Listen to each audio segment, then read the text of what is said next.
my family used to rape me, make me abort the babies I had. It would be hard to imagine more misery and suffering than what Teresa says she's had to endure.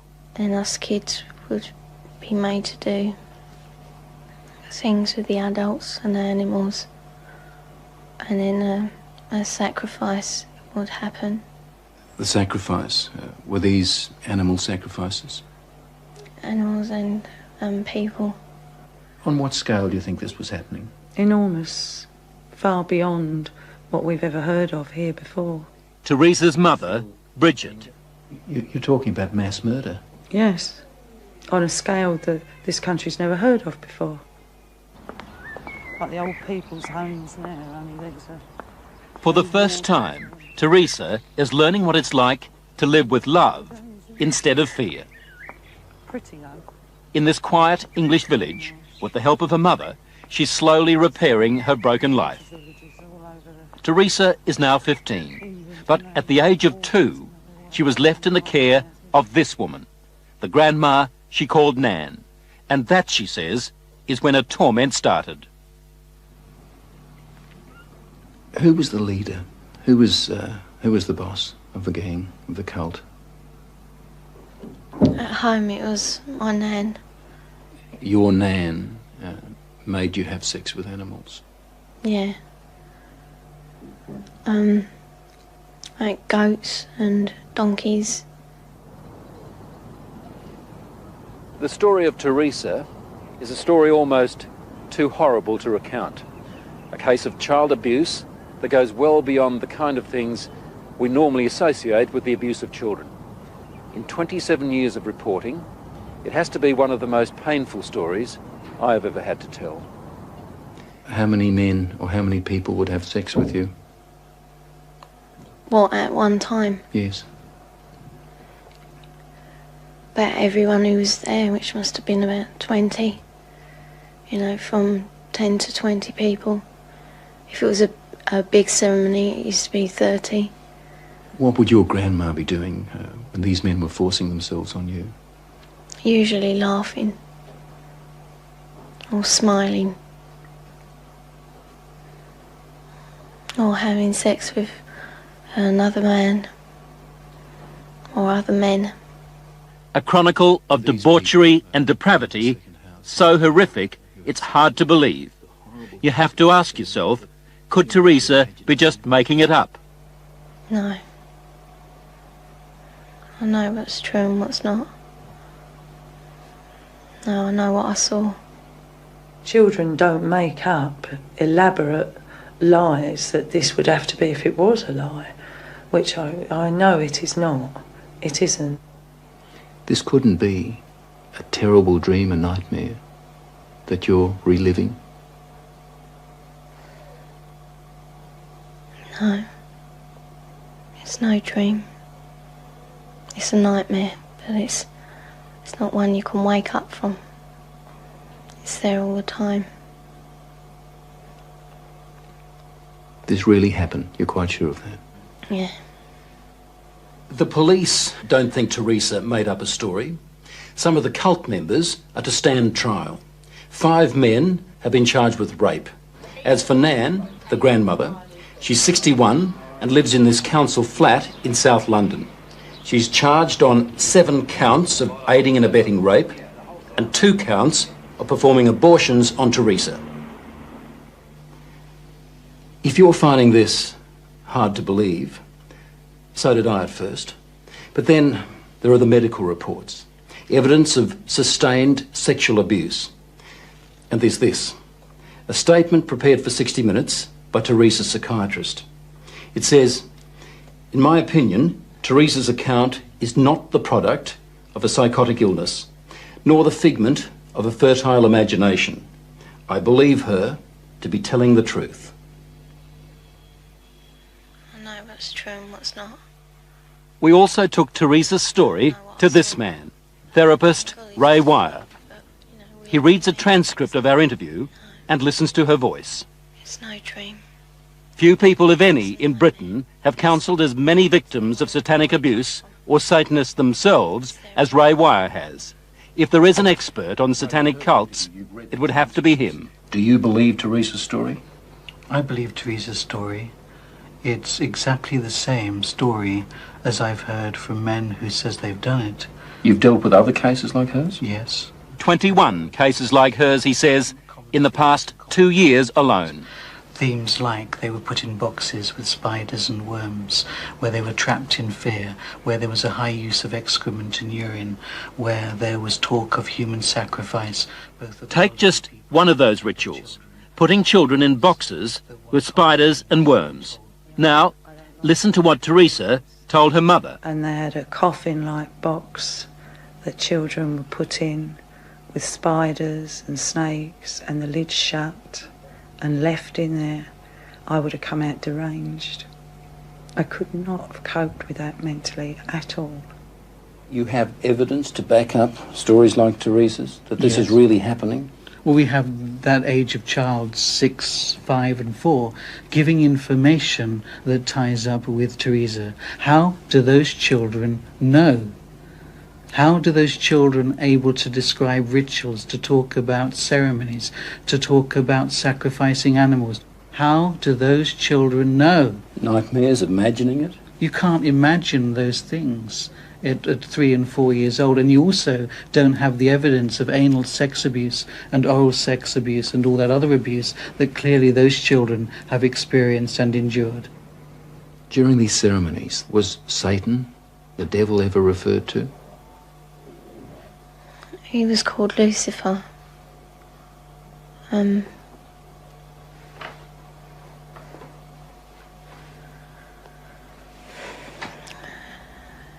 What did they say about the devil, about Lucifer? That killing the people made him happy. Sacrifices to please the devil. To talk about According to Teresa, the worst rituals took place at a house somewhere in the country. it was big, you know, expensive. From the front it looked like a castle. You know, it had a long drive and big double wooden doors. Do you think they were rich people then? Very rich.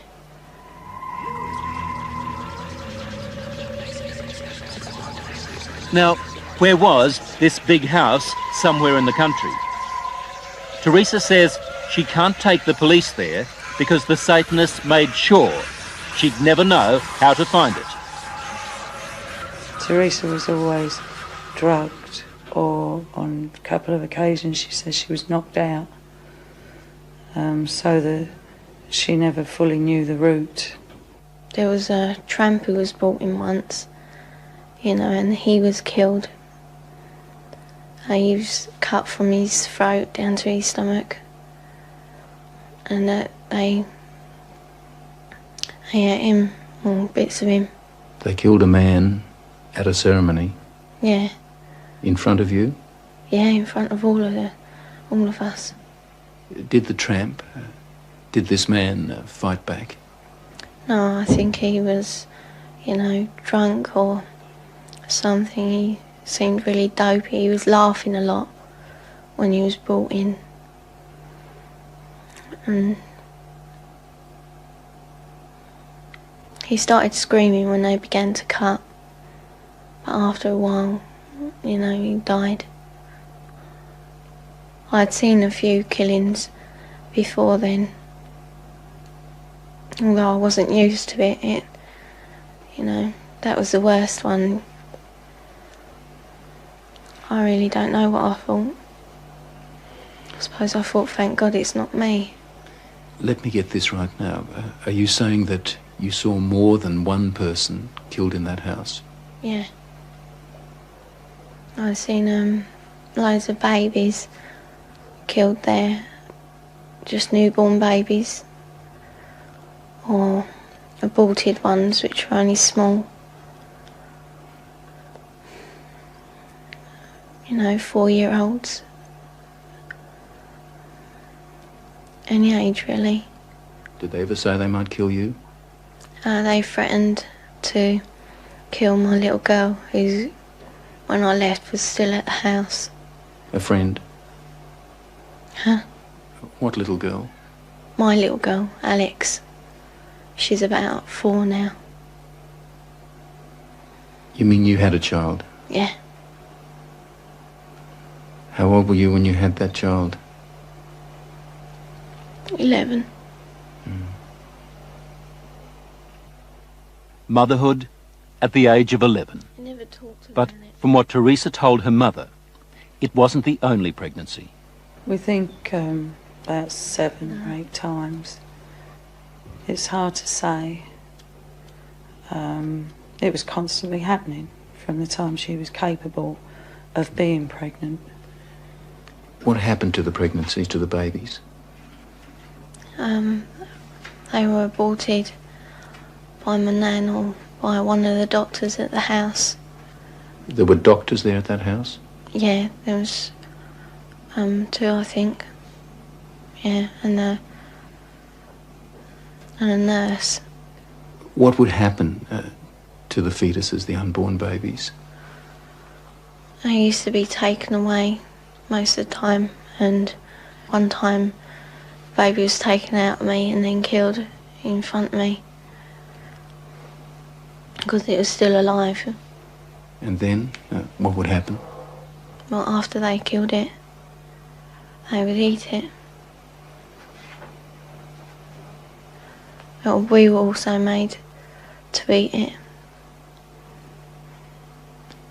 You were made to eat your own fetus. Yeah. Who made you do this? My nan. You'd think the one person in the world you could leave a little girl with would be Grandma. Someone to give her love and protect her from harm. Yet, when Teresa was left to live with her grandmother, they might as well have handed her to the devil himself. Grandmothers, I mean, the vision it conjures up for you, sweet old lady with grey hair, rosy cheeks, holding her arms out to love her grandchildren. And it was exactly the reverse.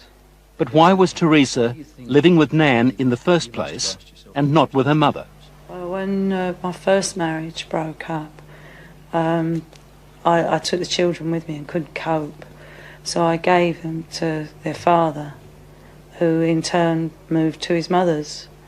And To Nan's place? Yeah. And when he left the Nan's place, he left the children there. How do you feel now towards her grandma and the other people who did all those things to your daughter? They disgust me. They are the worst form of life this earth has had the misfortune to create. Vile. Did you ever try to run away? You must have been frightened. A couple of times I did, but my uncle, he caught me and brought me back. Going to the police? Did that occur to you? No. No. I thought it was normal, you know, even though I didn't like it. You know, I mean, you don't like to eat greens, but you know, somehow I thought it was just her being called to be kind or something like that. She said to me it was something that everybody did, she thought, you know, like you don't like going to school or the dentist, you don't like going to the black masses. It was never any different. I didn't have nothing to compare it to. All part of life, Teresa thought. Even a miscarriage one day at school. Yeah, I asked the teacher if I could go to the toilet, and she allowed me out. I went into the toilet and the baby was in my knickers. I thought it was dead, but it wasn't. It was still moving. And yet no one at school knew? No. Saw anything? No. Or if they did, they didn't say. No, she was treated for a high temperature, fever, nothing more. What did she do with the baby? She kept her for a while because she was frightened that they'd use the child as part of the rituals. So she turned the pencil case into a little coffin. Apparently She put roses in to make her smell sweet, put a letter with her, pictures of herself and her brother, a picture of me. As we said earlier, the police have already charged some members of the cult, and we know they're also investigating Teresa's accounts of those ritual killings. If there were as many as she told us, then the Satanists had a problem. How did they get rid of the bodies?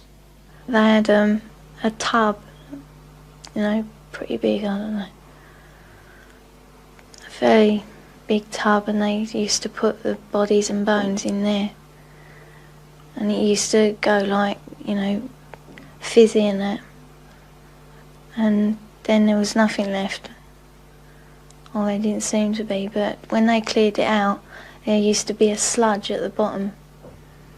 Teresa's story, her account, doesn't really surprise you. It doesn't surprise me in the light of satanic abuse, no. Do you get frustrated with people who just won't accept that these things do happen?